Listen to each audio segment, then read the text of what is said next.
எதிர்காலம் குறித்து ரணில் விக்ரமசிங்கே கூறிய முக்கிய தகவல். கோடிகளை அடையாளம் காட்ட தயாராகும் அலுவலக சங்கம். யாழ்ப்பாணம் செம்மணியில் மனித எலும்புக்கூடு எச்சங்கள் அச்சுறுத்தும் மக்கள். யாழில் குவிந்த வெளிநாட்டு பறவைகள். புதிய வாட்ஸ்அப் இலக்கத்தை அறிமுகப்படுத்திய அரசாங்கம். இவைகள் தொடர்பில் தான் இன்றைய காணொலியில பார்க்க போகின்றோம்.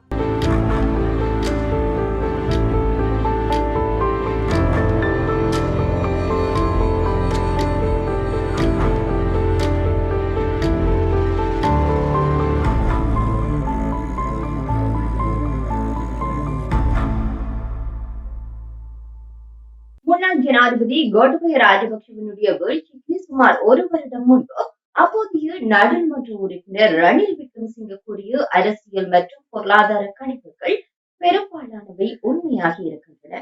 இந்த நிலையில் சில நாட்களுக்கு முன்பு ரணில் விக்ரமசிங்கே தன்னுடைய நெருங்கிய பத்திரிகையாளர் குழுவிடம் இதே போன்ற பல கணிப்புகளை வெளியிட்டுள்ளதாக தென்னிலங்கையில இருந்து வரக்கூடிய தகவல்கள் கூறுகின்றன. அதற்கமைய நாட்டினுடைய எதிர்காலம் மீண்டும் இருளடையும் ரணில் விக்ரமசிங்கே கூறியதாக அந்த பத்திரிகையாளரிடம் அவர் கூறியதாக கூறப்படுகின்றது. வெளிநாடுகளுக்கு மக்கள் குடிபெயர நான் ஒருபோதும் ஊக்குவித்ததில்லை. ஆனால் தற்போதுள்ள நிலையில அதனை செய்தால் நாட்டு மக்கள் நன்மை ஏற்படும் என ரணில் விக்ரமசிங்கே குறித்த பத்திரிகையாளரிடம் கூறியிருக்கின்றார். இதே நேரத்துல இந்தியாவுடைய சக்தி வாய்ந்த நபரிடமிருந்து சமீபத்துல தொலைபேசி அழைப்பின் அடிப்படையில முன்னாள் ஜனாதிபதி ரணில் விக்ரமசிங்கே இந்த கணிப்புகளை வழங்குவதற்கு வழிவகுத்ததாகவும் தகவல் வெளியாகி இருக்கின்றன. பெரும்பான்மை பலத்துடன் சமகால அரசாங்கமானது ஆட்சியில் இருந்தாலும் பொருளாதார ரீதியிலே அவர்களுடைய அணுகுமுறை தொடர்பாக பல்வேறு விமர்சனங்கள் எழுந்திருக்கின்றன. அரசியல் அனுபவம் மற்றும் புதியவர்களினால இந்த நாட்டினை சரியான முறையில் நிர்வகிக்க முடியவில்லை என பல்வேறு தரப்பிலிருந்தும் அதிருப்தி வெளிப்பட்டுள்ள நிலையில தான் முன்னாள் ஜனாதிபதி ரணில் விக்ரமசிங்கே இந்த கருத்தை வெளிப்படுத்தி இருந்தமை குறிப்பிடத்தக்க ஒரு விடயமாக இருக்கின்றது. இதே நேரத்துல இந்த போலி அடையாள அட்டை எண்களை சமர்ப்பித்து இலங்கை ராணுவ மருத்துவமனையில இருந்து பெருமளவாடு மருத்துவ பொருட்கள் பெற்றவர்களுடைய பட்டியலானது அது தொடர்பான ஒரு அறிக்கை, அதாவது யார் யார் அந்த மருந்துகளை பெற்றார்கள் என்ற தொடர்பான விவரங்களை விரைவில் இந்த அரசாங்கம் வெளியிடும் என்று சொல்லப்படுகிறது. இது குறித்து மேற்கொள்ளப்பட்டு வருகின்ற விசாரணைகளுடைய அடிப்படையில தெரிய வரும் தகவல்களை எதிர்காலத்துல நாட்டுக்கு வெளியிட ஜனாதிபதி அனுகுமார திசாநாயக்க தலைமையிலான அரசாங்கமானது தயாராகி வருவதாக கூறப்படுகிறது. அதே வேளையில கடந்த அரசாங்கத்தில் இந்த பாரத் பெற்றவர்களுடைய உறுப்பினர்கள் தொடர்பான மற்றும் கைமாறுகின்ற அந்த பணம் தொடர்பான விசாரணைகளையும் அரசாங்கம் முன்னெடுத்து வருகின்ற நிலையில அது தொடர்பான ஒரு மோசடி தொடர்பாகவும் மக்களுக்கு தெரியப்படுத்துவார்கள் என்று எதிர்பார்க்கப்படுகிறது. இது ஒரு முக்கியமான விடயமாக பார்க்கப்பட்டது.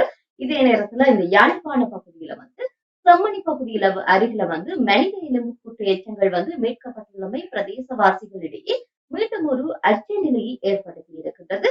செம்மணி பகுதிக்கு அருகில் அமைந்திருக்கின்ற சித்துப்பாத்தி இந்து மயானத்தினுடைய மின்தகன எரியூட்டி அமைக்கின்ற பணிகள் ஆரம்பிக்கப்பட்டிருக்கின்றது. இந்த நிலையில்தான் இந்து மயானத்தினுடைய இந்த தகன எரியூட்டுக்கு அத்திவாரம் வெட்டும் போதே மனித எலும்புக்கூட்டு எச்சங்கள் கண்டுபிடிக்கப்பட்டிருக்கின்றது.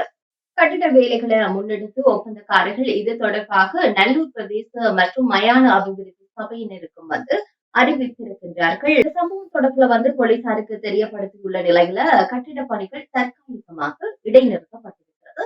இது ஒரு குறிப்பிட்டு கூறக்கூடிய ஒரு விடயமாக இருக்கிறது. இதே வேளையில கடந்த 1996ஆம் ஆண்டுல சுண்டுக்குழி மாணவி கிருஷ்ணாந்தி உள்ளிட்ட 4 பேர் படுகொலை செய்யப்பட்ட சம்பவம் தொடர்பிலான விசாரணைகளை 1995ஆம் ஆண்டு மற்றும் 96ஆம் ஆண்டுகளில் யாழ்ப்பாணத்தில் காணாமல் ஆக்கப்பட்ட பலர் படுகொலை செய்யப்பட்டு செம்மணி பகுதியில் உள்ள வயல்வெளிகளில் புதைக்கப்பட்ட சம்பவமும் வெளிச்சத்திற்கு வந்திருக்கிறது. இந்த நிலையில காணாமல் ஆக்கப்பட்டவர்களுடைய படுகொலை செய்யப்பட்டு புதைக்கப்பட்டதாக கூறப்படுகின்ற பகுதிகள்ல செம்மணி மயானத்து அண்மித்த பகுதிகள் என்பதும் இங்கு குறிப்பிட்டு கூறக்கூடிய ஒரு விடயமாக இருக்கிறது. இவ்வாறான சூழ்நிலையில தான் இந்த சம்பவமானது மக்கள் மத்தியில ஒரு அச்சத்தை ஏற்படுத்தி இருக்கிறது. இதே நேரத்துல யாழ்ப்பாணம் வெள்ளை கடற்கரை பகுதியில அணிவகுக்கும் வெளிநாட்டு பறவைகள் மக்களை கவர்ந்திருக்கின்றன. கண்டம் விட்டு கண்டம் தாண்டி குறித்த பறவைகள் யாழ் பகுதிக்கு வருகை வந்திருக்கின்றன. பிளமிங்கோ என அழைக்கப்பட்டு வருகின்ற வெளிநாட்டு பறவைகள் யாழ் வெள்ளை கடற்கரை பகுதிகளை தற்போது படையெடுத்து வருவதாக கூறப்படுகின்றது. அதே வேளையில கடந்த காலங்களில் மட்டக்களப்பில் வெளிநாட்டு பறவைகள் பெருமளவுல வருகை தந்திருந்த நிலையில தற்போது அவை யாழ்ப்பாணத்திற்கு வந்துள்ளமை குறிப்பிட்டு கூறக்கூடிய ஒரு விடயமாக இருக்கிறது. இதேவேளையில இலங்கையினுடைய சுற்றுச்சூழல் பிரச்சனைகளுக்கு விரைவாக தீர்வு காண சுற்றாடல் அமைச்சு வாட்ஸ்அப் இலக்கம் ஒன்றை அறிமுகப்படுத்தியுள்ளது.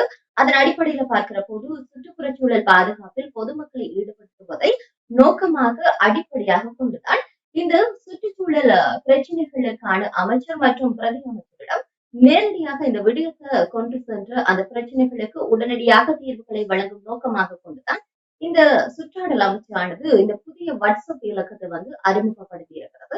சுற்றுச்சூழல் பிரச்சனை குறித்து 07664120209 என்ற தொலைபேசி இலக்கத்திற்கு குறுஞ்செய்தி மட்டுமே அனுப்ப வேண்டும் என்று சொல்லி அமைச்சு தெரிவித்திருக்கிறது. இவ்வாறு அனுப்பப்படுகின்ற பிரச்சனைகள் சுற்றாடல் அமைச்சினுடைய தொடர்புடைய நிறுவனங்களுக்கு பரிந்துரைத்து உடனடியாக நிலையான தீர்வை கண்டறிந்து தொடர் நடவடிக்கைகள் மூலம் விசாரணைகளை மேற்கொள்ள இருக்கின்றார்கள் என்று கூறப்படுகிறது. இதனூடாக சுற்றுச்சூழல் பிரச்சனைக்குரிய தீர்வு பெற்றுக் கொடுக்கக்கூடியதாக இருக்கும். மேலும் இந்த சேவையானது திங்கள் முதல் வெள்ளி வரை வாரத்துல 5 நாட்களும் காலை 7 மணி முதல் மாலை 7 மணி வரை இது செயல்படும் என்றும் இந்த செயல்முறை 14ஆம் தேதி அதாவது நேற்றைய தினம் ஆரம்பமாகி இருப்பதாகவும் கூறப்படுகிறது. இது ஒரு முக்கியமான விடயமாக பார்க்கப்பட்டது. மற்றும் ஒரு காணொளியில் சந்திப்போம். நன்றி.